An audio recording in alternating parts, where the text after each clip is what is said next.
Bonjour à tous et bienvenue dans une nouvelle vidéo. Il est assez fréquent que, au cours des consultations, certains patients me parlent des quantités, c'est-à-dire de savoir quelle quantité est-ce qu'ils peuvent manger, quelle quantité est-ce qu'ils doivent manger, que ce soit de manière générale ou tel aliment. Et c'est là qu'on voit quand même qu'il y a un ancrage qui s'est fait au niveau de ce qu'on vous apprend dans les régimes, dans les rééquilibrages, dans ce que l'on peut voir sur les réseaux sociaux, sur les chaînes YouTube des personnes qui vont éventuellement faire beaucoup de sport et compter leurs calories ou tout simplement faire des vidéos sur la perte de poids ou parler de la perte de poids. Personnellement, je pense que s'astreindre à une certaine quantité ou à essayer de bien répartir justement les macronutriments, je pense que c'est pas forcément une mauvaise chose et je pense aussi que c'est pour ça que toutes les personnes qui vont qui vont être des cas particuliers, que ce soit pour des pathologies, pour des traitements médicaux ou encore pour des personnes qui vont être plus dans le milieu sportif, ça va éventuellement pouvoir en effet les aider à pouvoir améliorer leur performance, à pouvoir éviter d'aggraver la maladie ou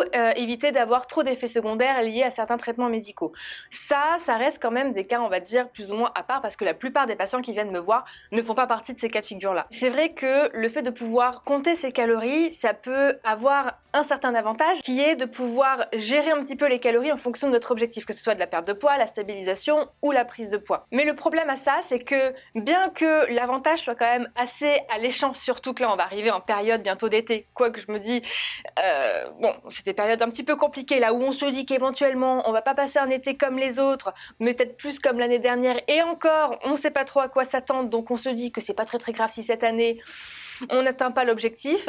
Mais l'inconvénient qu'il va y avoir, c'est que le comptage des calories, le fait de calculer le nombre de calories dont notre corps aurait besoin pour pouvoir atteindre notre objectif, au final, ça reste que de la théorie. On va essayer de faire des hypothèses, de faire des calculs, mais les journées ne se ressemblent pas toutes. C'est notamment un des problèmes auxquels j'ai été le plus rapidement confrontée en tant que diététicienne quand je mettais en place des régimes ou des rééquilibrages alimentaires.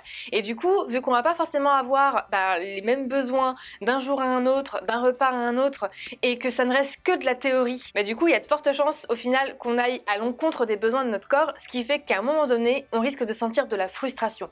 Si c'est pas par rapport à notre corps, ça risque d'être de la frustration liée à la vie sociale. Pourquoi? Parce qu'en règle générale, quand on va essayer de compter des calories ou essayer de manger une certaine quantité d'aliments pour pas dépasser le quota, d'un point de vue social, ça risque d'être compliqué parce que les personnes sont rigides. Et quand on n'est pas rigide face à ça, on va essayer de trouver des alternatives pour pouvoir compenser, que ce soit avant ou après un éventuel excès. Donc ça veut dire qu'on va encore à ce moment-là éventuellement aller à l'encontre des besoins de notre corps parce que notre tête a décidé que là, on avait trop mangé alors que finalement peut-être pas. Un autre inconvénient que je vois dans le fait de compter ses calories, c'est que je vais plus me rendre compte, que ce soit avec moi ou avec certains patients, c'est qu'on va avoir tendance à être obsédé par les quantités. C'est-à-dire que moi personnellement, j'ai fait partie qui ont été obsédés par la balance de cuisine, c'est-à-dire le fait de tout peser, que ce soit le morceau de pain que je vais prendre, que ce soit le nombre de féculents que je vais mettre dans ma casserole, je pesais tout pour avoir la quantité exacte dans mon assiette. Et j'ai certaines patientes qui vont faire exactement la même chose et d'autres qui vont être obsédées par le nombre de calories. Ce qui fait qu'à chaque fois qu'elles vont vouloir manger quelque chose, elles vont automatiquement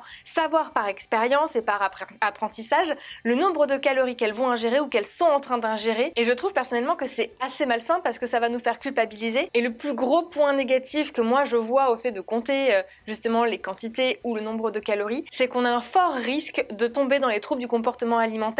Pas forcément des troubles du comportement alimentaire sévères comme l'anorexie, la boulimie ou l'hyperphagie, mais dans d'autres stades de troubles du comportement alimentaire qui, en soi, sont pas officiellement considérés comme tels, mais le sont au final.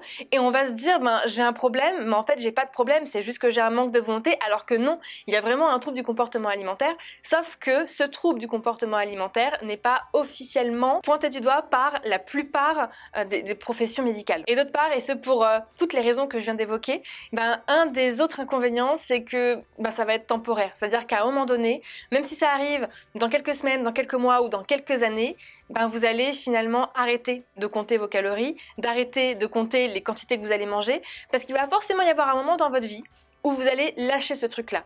Vous allez penser que c'est un manque de volonté. Moi, personnellement, je pense que c'est juste votre corps qui essaye tant bien que mal de récupérer son pouvoir. Donc, c'est pour ça que je suis pas fan à l'idée que vous fassiez attention à vos quantités, que vous fassiez attention au nombre de calories que vous ingérez. Personnellement, ce que je préconise, c'est plutôt d'être à l'écoute de son corps, d'être à l'écoute de ses sensations. Alors, quand je parle d'être à l'écoute de son corps, c'est pas uniquement au niveau de la faim, de la satiété, mais ça va être plus aussi au niveau de nos envies, au niveau de notre fatigue, au niveau de notre digestion. On a pas mal de repères, notre corps il nous envoie pas mal de signaux, pas mal d'informations pour nous dire quel aliment nous réussit, quel aliment nous réussit moins. C'est ce qui fait par exemple dans mon cas que bien qu'on nous préconise de manger 5 fruits et légumes par jour, je ne peux pas manger 5 fruits et légumes par jour sous peine après d'avoir des problèmes de digestion et de pas être très bien. C'est ce qui fait aussi que en allant du côté de l'alimentation intuitive, j'ai arrêté de compter les quantités. C'est qu'en fait déjà de base, je me suis rendu compte que je mangeais plus avec un rééquilibrage alimentaire que ce que mon corps en avait réellement besoin, et si je mangeais la quantité que mon corps, d'un point de vue théorique, aurait besoin, au final, ça me ferait plus prendre de poids tout en étant frustrée de ne pas pouvoir manger ce que je veux. Donc finalement, pour moi, il n'y a aucun intérêt. L'inconvénient par rapport justement au fait de compter les calories que je vois là dans le fait d'écouter son corps, c'est qu'en fait, on ne sait pas. Là, pour le coup, on n'a pas la même mise. On ne sait pas si on va perdre du poids. Parce que là, le but, c'est juste de manger de manière totalement normale et naturelle, exactement comme le font les enfants quand il n'y a pas eu cette histoire d'éducation en mode finis ton assiette, mange parce que c'est l'heure de manger ou ce genre de choses. Ce qui fait qu'on va tendre vers notre poids d'équilibre, qui est le poids que notre corps est censé faire, de par bien évidemment les expériences aussi qu'on aura vécues avant avec les régimes et les rééquilibrages alimentaires, parce que forcément si on a pris du poids, il est dur d'évaluer à l'avance si on va pouvoir perdre, stabiliser, ou si finalement on va prendre du poids et remonter vers un poids plus haut. Mais malgré le fait que ce soit un peu une roulette russe par rapport à cette histoire de poids, personnellement, je trouve que cette façon de voir l'alimentation est beaucoup plus réaliste que le fait de compter ses calories qui correspond à des règles plutôt mentales. Là, le fait qu'on réponde vraiment aux besoins de notre corps à l'instant T, il va y avoir quand même un côté satisfaisant parce que on ressentira pas toute cette frustration qu'on peut ressentir en comptant les calories ou en comptant ses quantités. L'autre point positif que je trouve à ça, c'est que du coup, on va plus facilement réussir à être flexible. En tout cas, quand on commence à tendre vers l'alimentation intuitive, on apprend justement la flexibilité. Et je pense que ça, c'est le plus important de toute façon dans tout ce qu'on met en place dans notre vie, c'est d'être flexible. À partir du moment où on est flexible, je pense que on peut tout mettre en place. C'est ce qui fait que de jour en jour, on va aussi avoir plus de facilité à pouvoir s'adapter à notre vie sociale et aux besoins de notre corps. Ça va nous permettre en fait d'être plus libre, plus en paix avec la nourriture, être moins dans l'obsession de qu'est-ce qu'on est en train de manger, dans quelle quantité, est-ce que c'est bon pour la santé. Et là, pour le coup, contrairement au fait de devoir faire attention à la quantité qu'on mange, ça va pas être temporaire, ça va au contraire être pour toute la vie. Quand on a un comportement alimentaire normal, quand on se prend pas la tête en fait avec la nourriture, c'est pour toute la vie.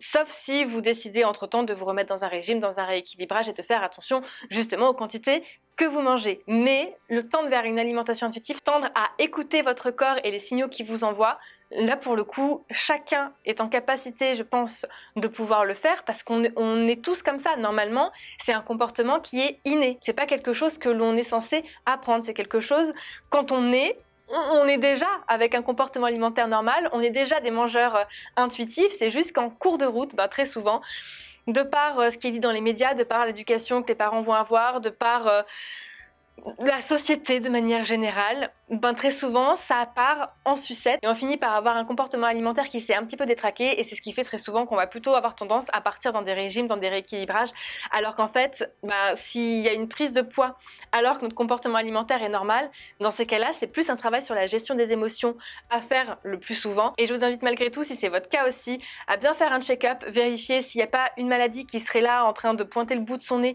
qui pourrait expliquer justement cette variation de poids, parce que cette maladie pourrait jouer éventuellement sur les hormones et fausser les signaux que votre corps vous envoie, et éventuellement voir aussi au niveau de votre traitement médical, que ce soit les antidépresseurs, les médicaments pour les migraines, les troubles de l'attention, ce genre de choses, vérifier au niveau des effets secondaires qu'il n'y a pas la prise de poids.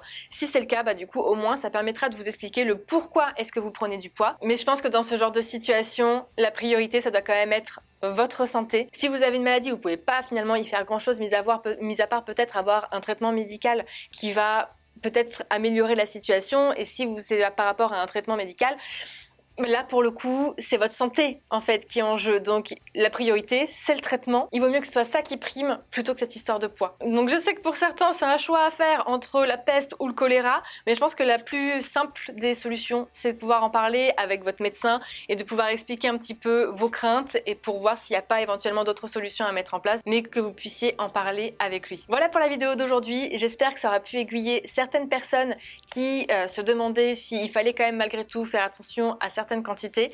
Et puis en attendant, je vous dis à très vite dans une nouvelle vidéo. Et comme d'habitude, si vous avez aimé la vidéo, je vous laisse la liker et puis vous abonner si c'est toujours pas fait en activant la petite cloche. Comme ça, vous recevrez normalement une notification quand une nouvelle vidéo sortira. À très vite.